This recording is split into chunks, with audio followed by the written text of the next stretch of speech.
Isang magandang umaga po sa inyo po lahat. Again, this is Tops Soft Serve Ice Cream. So, ang topic natin for today ay error number 3 ng ating mga ice cream machine. Ang tanong, sensor lang ba ang posibleng may issue or problema? This is based on my experience. Panoorin po ninyo. Yan, naka-on na po yung ating machine. Okay. So, lagyan lang natin ang ilaw. Medyo madilim. Okay, nandyan yung freeze, wash, and stop. So, pindutin natin yung wash. Wash. Yon, lumabas yung error number 3. Tutunog po yung machine natin yan. Pindutin natin yung stop. So, error pa rin. May error number 3 pa rin yan.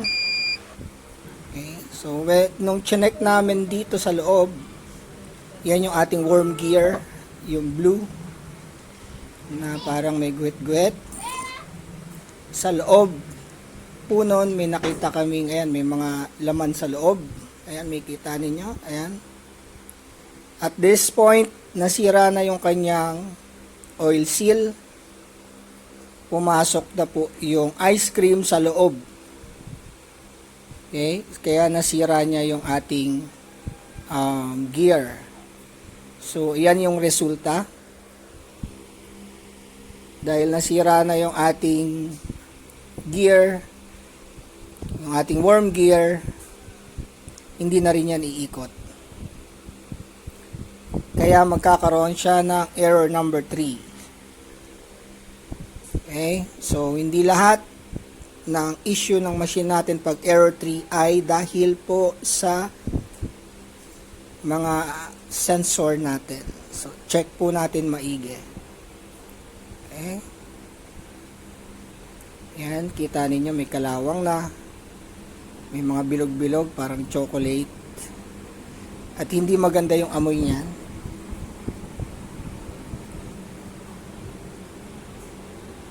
Okay, ayan. Ayan, may kita ninyo kung paano ang pagkakakabit.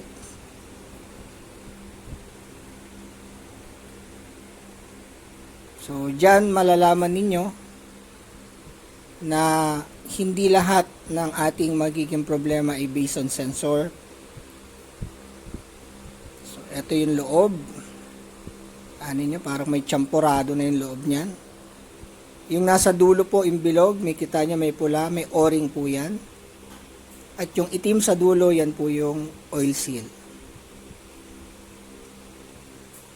Yan o, kita nyo yan, may pula na bilog, sa dulo may itim, dun sa may butas. So, kailangan na yan palitan. So, pwede kayong umorder online or balikan nyo po yung mga pinagbilihan ninyo na machine. Dito naman, tinanggal ko po yung nakuha namin sa loob. Ayan, ikita ninyo para siyang grasa na hindi mo maintindihan. At napakatagal po matanggal ng amoy niyan. Okay, so ingatan po natin yung ating sineserve. So, at this point, kailangan natin tanggalin yung ating induction motor.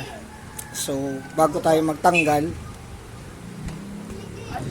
tinatandaan muna natin yung pagkakakabit ng wiring. So, bawat wiring po, may kita ninyo, meron yan mga code. Okay, at may mga kulay ang wire. Hindi sila pwedeng magkapalit. So, tinatandaan natin yan bago natin siya baklasin. Isa din po yan sa dahilan kung bakit tayo naka-video para at least pwede natin balikan yung pagkakakabit ng wire. Okay?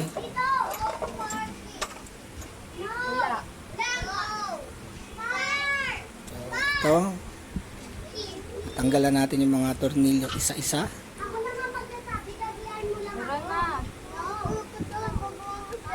Bawat tornilyo po niyan, may mga washer din po yan. So maliliit ang parts, kaya dapat ingatan ninyo yung mga parts niyan kasi maliliit.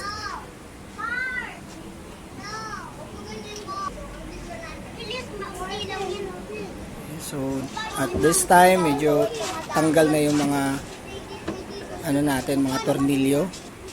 Ilan na lang yung nakakabit.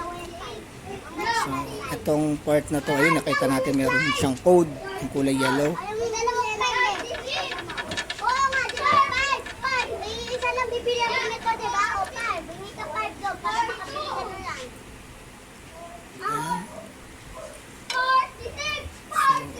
Alisin natin yan.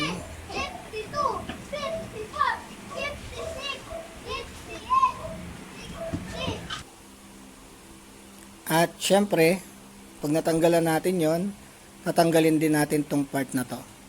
So abangan po ninyo sa next video po natin kung ano ba tong part na to. Para saan ba to? Ano ba yung mga gamit nitong mga part na to. So please do like, share, and subscribe sa aming channel. Okay? And sana i-completuin ninyo yung ating episode para sa ating error number 3. So, like, share, and subscribe. And mag-iwan din po kayo ng comments, suggestion sa ating box. Maraming salamat. Take care po and God bless.